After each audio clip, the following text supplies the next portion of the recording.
Olá, eu sou Maurício Quino e este é o podcast da Gayblog, o seu canal de entretenimento e empoderamento. Neste episódio vamos falar sobre história, direitos e ativismo LGBTQIA+. Eu acho que a gente tem aí uma questão fundamental, que é a liberdade sexual e de gênero. Acho que durante essa segunda metade do século XX, isso é uma das conquistas mais importantes, né, das liberdades individuais, das liberdades públicas que a gente conseguiu avançar em vários países do mundo. Aqui no Brasil avançamos precariamente, né, ainda de maneira limitada, mas avançamos de maneira significativa também, né? Então a gente tem o casamento homoafetivo, a gente tem o direito à identidade de gênero, a criminalização da LGBTfobia, o direito à doação de sangue, a discussão sobre gênero e sexualidade nos currículos escolares. Tudo isso tem mostrado que esse tema é um tema fundamental. O convidado deste episódio é o Renan Quinalha, advogado, professor, historiador, colunista da revista 451 e um dos principais nomes na defesa dos direitos e da memória LGBT+, do país.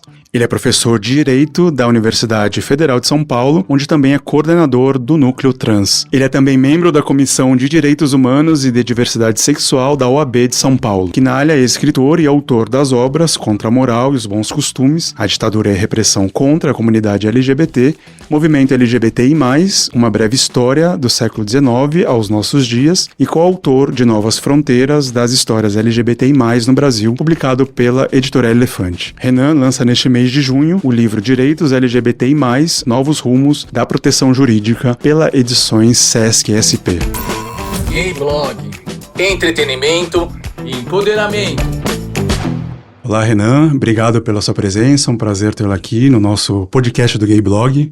Olá, Maurício, um prazer estar com vocês aqui. Para começar a nossa entrevista, gostaria que você falasse seus pronomes e se autodescrevesse. Meus pronomes são ele e dele. Eu tenho 1,77 m, sou um homem branco, tenho um cabelo castanho claro, curto, uma barba também por fazer. Tô com óculos de cor caramelo, de grau. Tô vestindo uma camiseta bege com uma inscrição, uma estampa em azul e uma bermuda preta. Como o movimento LGBTQIA+, entrou na sua vida, como a defesa dos direitos civis também entraram na sua vida?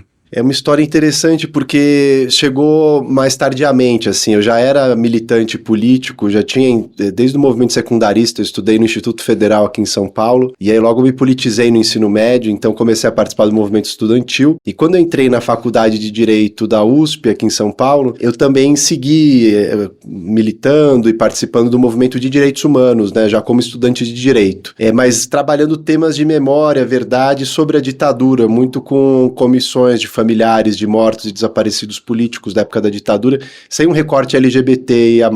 Eu ainda tinha uma vivência heterossexual, não me entendia como um homem gay, estava começando a experimentar, entender mais outras realidades. Eu saí da Zona Leste de São Paulo, que é onde eu nasci, vim morar no centro, já no fim da faculdade, quando comecei a estagiar e advogar, e aí foi esse processo de autodescoberta, né, de eu me entender como um homem gay, né, que foi já fim da faculdade, começo do mestrado, isso deve ser anos 2009, 2010, e para mim foi muito importante a leitura sobre o assunto, então eu buscava muito avidamente coisas para ler, assim, para entender melhor mesmo. Eu já estava com uma vida acadêmica, estava fazendo mestrado, enfim, estava fazendo ciências sociais como uma outra graduação, então para mim era importante ler sobre esse assunto, pesquisar, e aí comecei a encontrar alguns poucos livros que tinha, porque é impressionante como cresceu o número, né, de livros sobre essa temática, e comecei a me engajar no movimento propriamente, assim, de colaborar, né, de participar de atividades, de me aproximar mesmo desses diálogos. Então foi um pouco esse caminho, assim, eu entro no campo dos direitos humanos por outra entrada, que é a da ditadura e da justiça de transição, quando trabalhei na Comissão da Verdade, enfim, teve vários momentos aí desses trabalhos que eu fazia em direitos humanos, e depois que eu encontro a temática LGBT, e mais quando eu me assumo como homem gay, vejo a importância também de militar nessa frente, de atuar nesse campo. Você normalmente usa a sigla LGBTI+, tem alguma razão? Porque a gente sabe que existem várias LGBTQIA+, LGBTQIAP+, enfim, a importância de sempre incluir, né? Mas especificamente nas suas publicações sempre sai LGBTI+. Tem alguma razão? Eu tenho utilizado LGBTI+, porque é digamos que a sigla que está mais convencionada no âmbito do movimento. A gente não tem uma definição oficial, né, dessa sigla, ou seja, não tem uma instância que diz a sigla correta agora é essa ou é aquela. Depende do uso, depende do contexto, depende do território, do país, da cultura em que a gente está falando. Então isso varia muito. Eu acho que a LGBTI+, expressa esse acúmulo, né, das décadas do movimento no Brasil, na última conferência também, que já era o LGBT+, pessoas intersexo que chegaram depois, né, mas tem atuado aí com redes nacionais, de maneira organizada. Então, como nos livros em geral estou abordando dessas identidades LGBTI+, eu não estou falando de pessoas assexuais, de pessoas pansexuais, não especificamente, então eu prefiro colocar o que efetivamente está sendo discutido no livro, por isso eu uso LGBTI+, e acho que o mais cumpre esse papel também de mostrar que é uma comunidade sempre em construção, em mudança, né? Então nunca é um processo fechado e acabado. Certamente essa sigla vai ser outra daqui a 5 anos e a gente vai publicar o livro usando outra sigla logo logo. Ainda corremos o risco de perder todos os direitos conquistados juridicamente até agora? Sempre tem risco, e a gente sempre tem que estar alerta. Então, nenhum direito é conquistado para sempre, direito não é escrito em pedra. Direito é fruto de um processo de luta social, de luta política, e ele vai refletir essa correlação de forças na sociedade. E a gente tem uma mobilização muito forte da extrema-direita, não só no Brasil, com o bolsonarismo, que a gente assistiu nesses últimos anos, inclusive, na presidência da República, mas lá fora, né? Então, Itália, Turquia, Rússia, vários países do mundo, Polônia, então são países que estão vivendo processos de desdemocratização muito intensos, e isso nos preocupa, porque isso mostra que não só a democracia é frágil, mas os direitos LGBTI+, também são frágeis.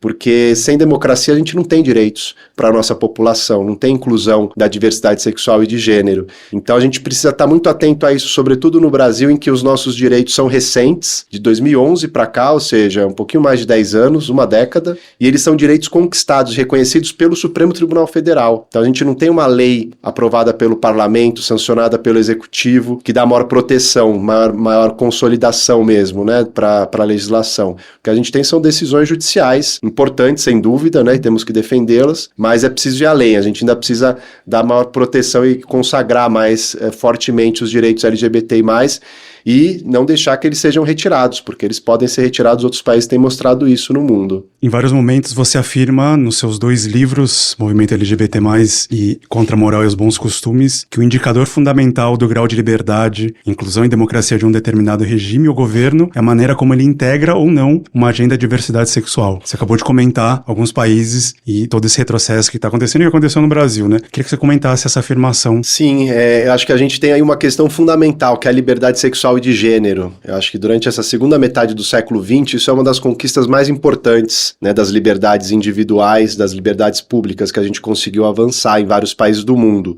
Aqui no Brasil avançamos precariamente, né, ainda de maneira limitada, mas avançamos de maneira significativa também, né? Então a gente tem o casamento homoafetivo, a gente tem o direito à identidade de gênero, a criminalização da LGBTfobia, o direito à doação de sangue, a discussão sobre gênero e sexualidade nos currículos escolares. Tudo isso tem mostrado que esse tema é um tema fundamental, mas ao mesmo tempo tem gerado reações, isso não só no Brasil, em outros lugares também, reações conservadoras que colocam a população LGBTI mais no centro, no epicentro dos debates, ou seja, então acaba virando alvo preferencial. É isso que a gente está vendo em vários lugares do mundo, como a Itália, por exemplo, que é um país de tradição recente democrática, enfim, com os percalços, mas que está sofrendo esse processo, né? Os Estados Unidos a mesma coisa, são leis anti-LGBT que estão passando, anti-drag, anti-trans, que estão passando em vários estados norte-americanos, são centenas de proposições já em todos os Estados Unidos e várias aprovadas, dezenas, já são mais de 80 leis aprovadas até 2023, de restrição a direitos, de liberdade sexual e de gênero. Isso é um indicativo de que a democracia vai mal nesses lugares. Por isso que é preciso esse cuidado no nosso país e não foi diferente aqui, né? Durante o governo Bolsonaro a gente também teve campanhas bastante intensas, né? Da Damares, menino veste azul, menina veste cor-de-rosa, foi a primeira fala da ministra de Direitos Humanos, né? Da mulher, da família e dos direitos humanos.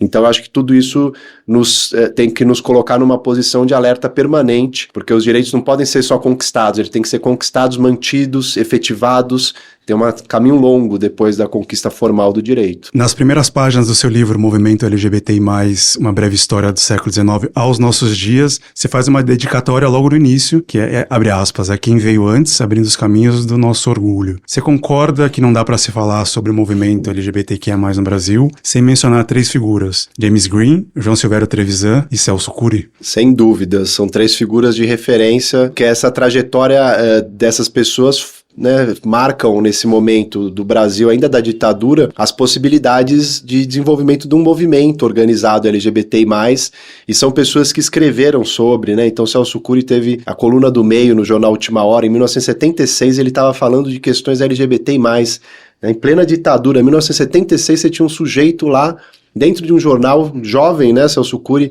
ali com seus 30 anos, fazendo essa coluna, né, que era outro momento do debate sobre essas questões. Então era muito pioneiro, muito corajoso. João Silvério Trevisan, a mesma coisa.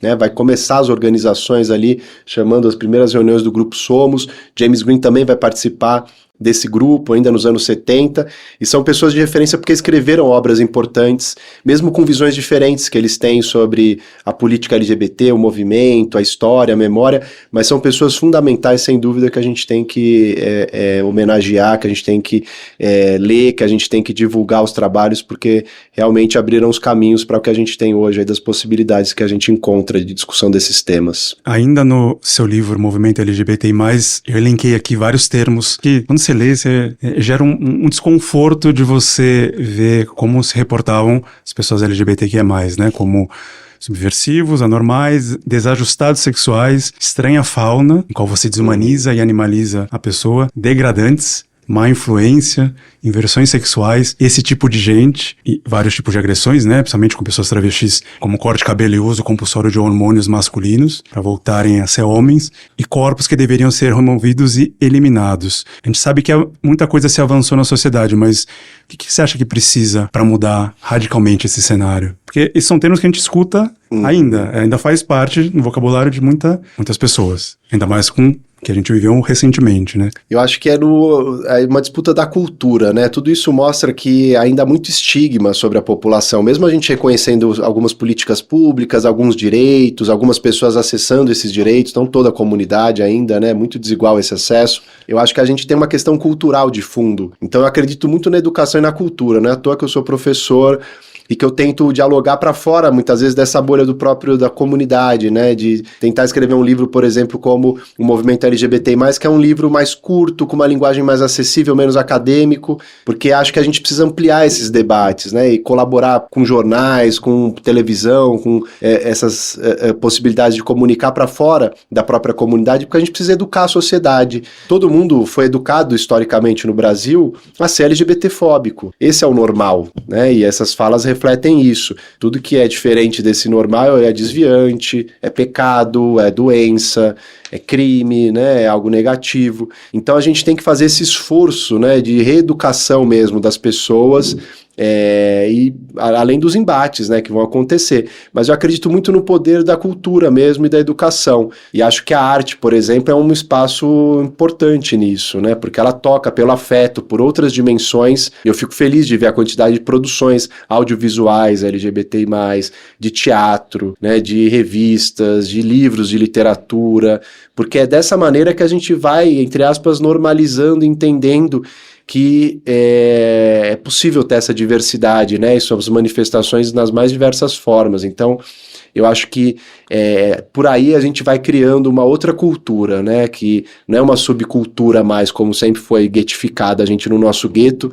fazendo nossa subcultura que a gente sempre teve. É a gente influenciando a cultura hegemônica, disputando espaço nela. No seu outro livro, Contra a Moral e os Bons Costumes, a Ditadura e a Repressão à Comunidade LGBT, você menciona que é imperioso que o movimento LGBTI+, articule não apenas as reivindicações de sexualidade e identidade de gênero, mas também integre as dimensões de classe, raça, gênero, etnia, deficiências, entre outros marcadores sociais da diferença. Qual a importância de se incluir todas essas interseccionalidades que fazem parte da comunidade LGBTQI+, lembrando que há pouco tempo a sigla era GLS, que já excluía principalmente as pessoas travestis e trans, né? Sim, é fundamental. Eu acho que essa é uma das questões mais importantes e atuais hoje, né, da gente ter uma visão interseccional, porque, em primeiro lugar, ela nos permite ver a diversidade dentro dessa comunidade. Às vezes a gente fala comunidade LGBTI+, parece que é uma coisa monolítica, homogênea, uma coisa única. Não é, né? Tem muita diversidade, tem muita desigualdade aí dentro também. Entre cada letra, né, historicamente,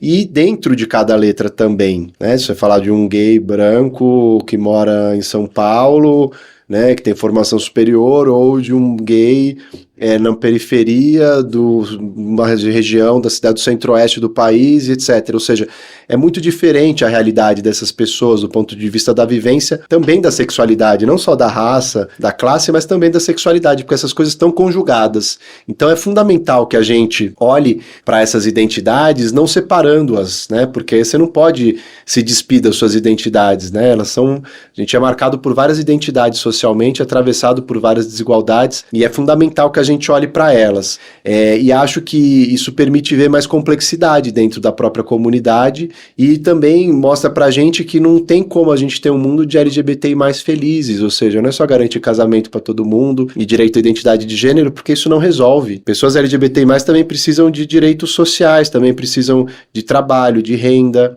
de assistência social, de educação, de saúde, ou seja, acesso a direitos de maneira ampla. A cidadania ela é ampla, ela não é só de cidadania de direitos civis, né? Senão a gente acha que é só isso resolve a vida da população LGBT+, e não resolve, né? Tem muita gente da população LGBT+, que está desempregada, que está em subemprego, que está precisando de assistência social, de previdência, né? Então a gente precisa olhar para essa dimensão interseccional aí, para justamente conseguir dar conta de toda essa diversidade que a gente tem dentro da nossa comunidade. E no seu outro livro, Novas Fronteiras das Histórias LGBTI+, no Brasil, coorganizado com Paulo Souto Maior e publicado pela Elefante, queria saber sobre essa capilaridade. Você mencionou o Centro-Oeste, a importância de buscar outras falas, né, e sair dessa bolha Sudeste e Sul. E te pergunto sobre a capilaridade que o livro teve em todo o território, descentralizando as falas e buscando outras pesquisas e também, de certa forma, apoiar essas pessoas que estão fora do centro. Esse livro, ele surgiu justamente dessa ideia e uma preocupação que eu tinha junto com o Paulo, que a gente estava notando crescer muito a produção acadêmica sobre essa questão da história e da memória LGBTI+, mas a gente via que muitas vezes o que circulava, o que se conhecia era só o que estava sendo produzido nos grandes centros, né? Então, em grande centro a gente fala Sudeste, mas no fundo é Rio-São Paulo, né? O eixo Rio-São Paulo que é o que se resume a Brasil muitas vezes para as pessoas, né? Tudo que aconteceu aqui parece que é o que é a história do Brasil. E não é, né? É uma região, é uma localização importante do país, sem dúvida, mas não é tudo.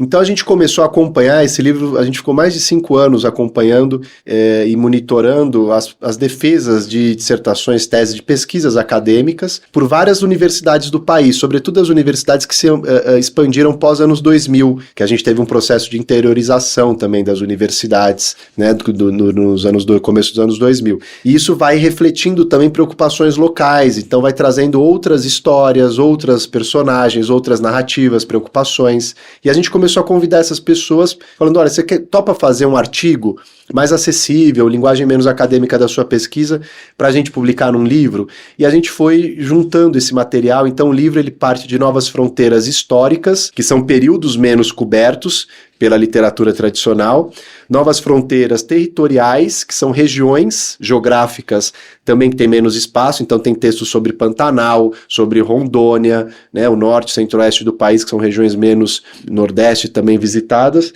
e fronteiras temáticas, que aí são temas mais recentes, então desde sexualidades indígenas, passando por favelas cariocas, etnografias em favelas cariocas, que é uma visão interseccional importante, né, enfim, uma série de questão de envelhecimento, que é um tema novo, importante na nossa comunidade, porque agora nós estamos envelhecendo enquanto comunidade, né? É a primeira geração que vai envelhecendo mesmo.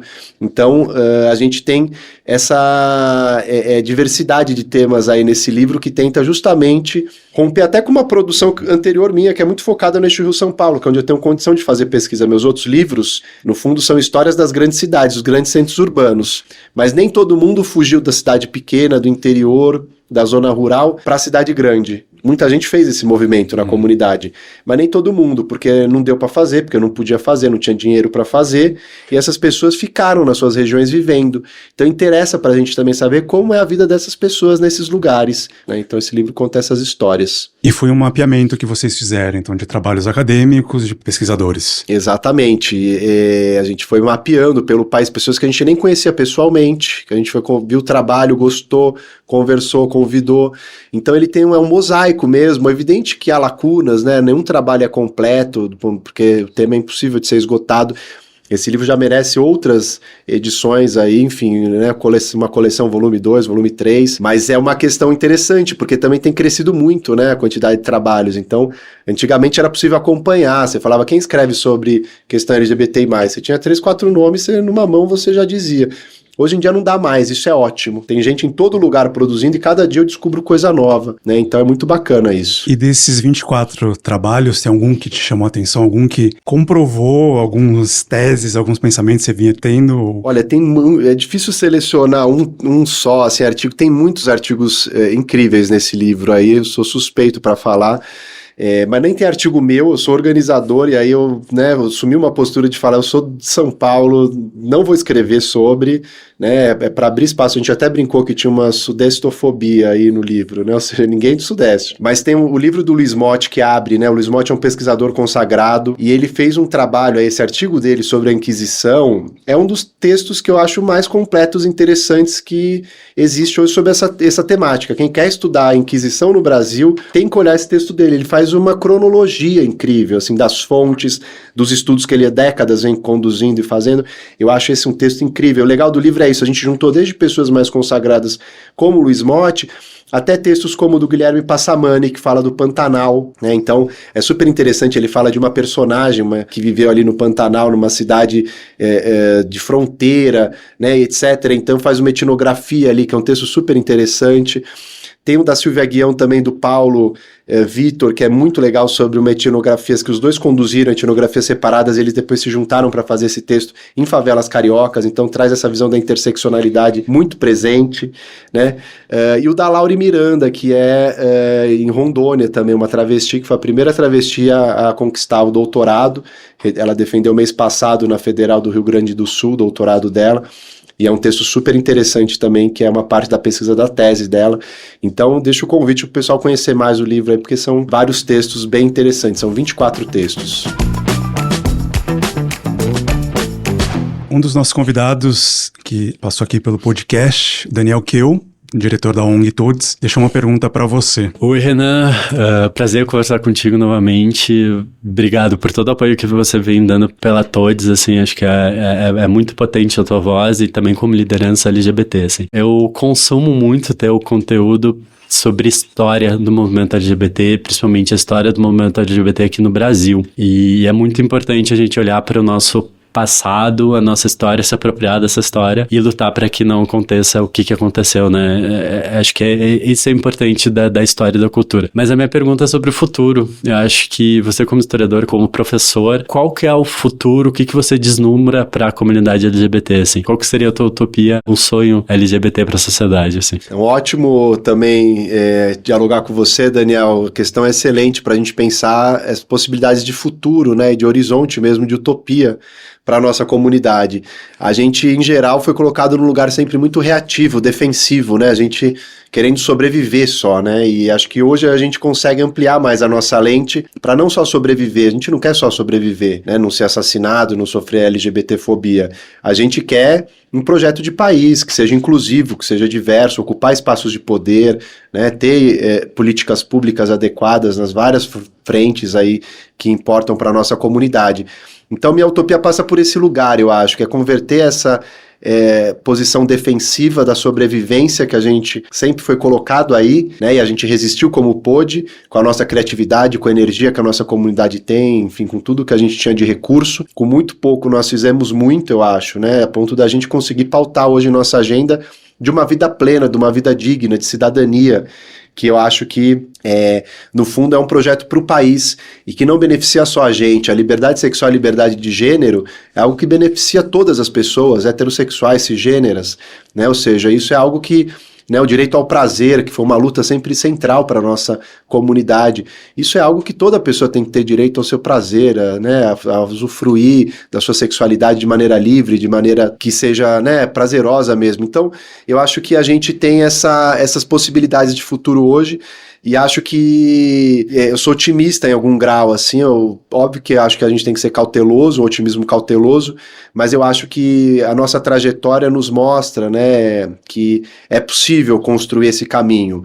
Então não tem um futuro apartado do que é o presente ou do que foi o nosso passado. Eu acredito muito nessa junção dos tempos históricos, assim, né? Então a gente está aqui imbuído de passado, de memória. Isso é importante, não é porque a gente quer colocar num museu só como um objeto, né, de contemplação, mas porque influencia a nossa vida hoje e nos permite construir esse futuro diferente também.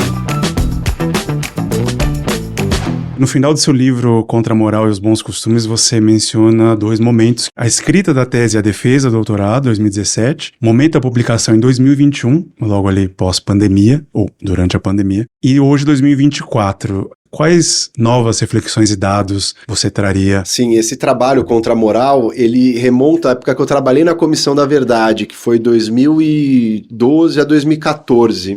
Depois se tornou objeto do meu doutorado, que eu conduzi também nessa época, até 2017, a pesquisa durante 5 anos, e aí concluí 17. E aí eu assino contrato com a editora, trabalho muito no livro, veio pandemia... E veio o governo Bolsonaro, em 2018, a eleição do governo do Bolsonaro, isso também chamou muita atenção, porque vários desses discursos da ditadura LGBT-fóbicos eu estava ouvindo e vendo na campanha política, né, e as pessoas reproduzindo nas ruas.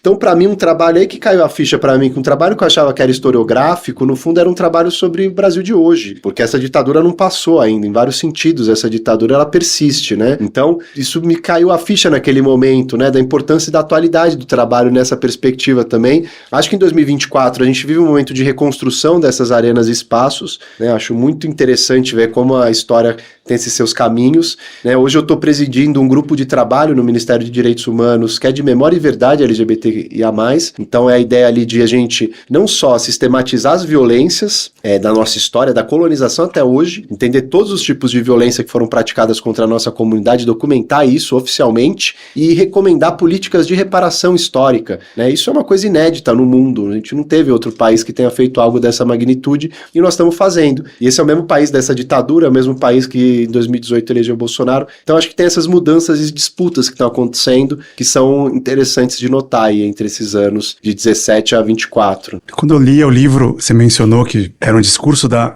ditadura lá nos anos 60, 70, e eu fiquei pensando, né, como é que era para você viver, pesquisar, reviver, porque, por exemplo, no trecho do livro fala, talvez esse esforço de educar cidadãos como se fossem censores tenha sido um dos legados mais perversos da ditadura no campo da sexualidade e dos costumes. E a gente via, né, alunos filmando professores em pró da escola sem partido, enfim, era censores que estavam sendo criados em toda a sociedade. E eu fiquei imaginando, quando você escreveu, quando você defendeu, quando você publicou, qual era o seu sentimento ali, porque você saía na rua, você via, ou que você estava pesquisando algo que supostamente era histórico, né? E você estava vendo a história se repetir. Como é que foi essa sensação? E hoje, já tem o livro aqui, publicado, depois de alguns anos. Foi terrível, né? Esses anos foram terríveis porque eu trabalhava já a questão da ditadura antes de trabalhar a questão LGBTI+, ou seja, e aí você vê um sujeito que não só era entusiasta da ditadura, mas da tortura, de torturadores, homenageia torturadores, notórios torturadores, não sou eu que estou dizendo, é a Comissão Nacional da Verdade que disse, a Justiça Federal em 3 instâncias que reconheceu o Ustra, por exemplo, como torturador. Então, isso é muito ruim, né? Era uma sensação ali de uma certa impotência, ao mesmo tempo um mal-estar, que eu acho que foi muito marcante nesses anos, e essa sensação de um passado que não passa, né? Parece que a gente está enredado nessa história de violência do Brasil, que a gente nunca vai sair dela, mas é isso, acho que a gente precisa ter também, às vezes, respirar, tomar um fôlego e ter essa persistência, né? Acho que a nossa comunidade mostra isso, LGBT+, é preciso, nem sempre vai ser fácil, em geral vai ser difícil, vai ter adversidades, vai ter percalços no meio do caminho, mas é possível, né? A roda da história ela vai girando e a gente tem que disputar esse ritmo dessa roda girando, a gente tem que, né, ajudar a direcionar para onde ela vai. Então acho que isso também foi bom para assimilar e entender a importância da política também nisso, né? Então acho que a gente tem que ocupar mais esses espaços justamente para evitar que períodos assim, episódios assim voltem a acontecer. E o que esperar do seu novo livro, Direitos LGBTI+, Novos Rumos, da Proteção Jurídica, que vai sair pela Edições Sesc São Paulo? Esse é um livro bem interessante também, que eu tenho trabalhado nos últimos anos e que olha mais para frente, justamente, né? Então parece que eu precisei voltar nessas outras obras aí para o passado, para a memória, para entender um pouco onde a gente está, e aí sim conseguir fazer uma análise crítica da questão dos direitos, que é tão fundamental para qualquer pessoa, né? Direito, todo mundo quer ter seus direitos respeitados, e para a população LGBTI+, é mais importante ainda porque historicamente a gente tem esse acesso sempre negado aos direitos. Então esse livro, ele tenta olhar numa perspectiva nova, então ele olha para as conquistas que foram feitas no direito, mas mostra de maneira crítica, então mostra essa fragilidade, o que significa ter decisões do Supremo sustentando esses direitos, como que a gente pode superar isso, que caminhos a gente tem possíveis, né?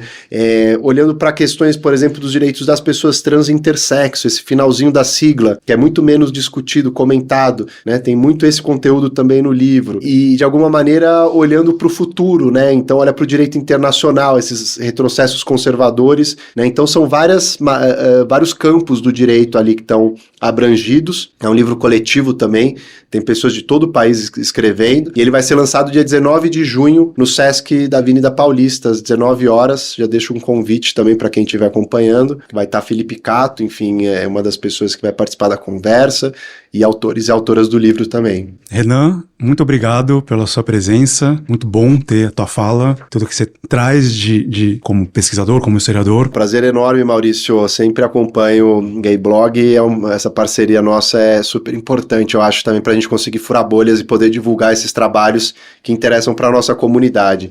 Quem quiser me acompanhar, pode vir nas redes sociais, Renan Quinalha, estou no Instagram sobretudo, tem um site também, renanquinalha.com.br, então pode encontrar ali textos meus, participação em programas de TV, vídeos, publicações, então é um material também que quem quiser acessar pode se aproximar ali e vai ser um prazer poder compartilhar mais esse trabalho com o pessoal. Obrigado, Renan. Obrigado, valeu. Você acabou de ouvir o podcast do Gay Blog, o seu canal de entretenimento e empoderamento. O Gay Blog tem apoio da Scruff e o nosso editor-chefe é o Vinícius Yamada. Este episódio conta com a edição de som de Daniel Bayer e foi gravado nos estúdios da agência de podcast. Eu sou Maurício Quino e nos vemos no próximo episódio. Até lá!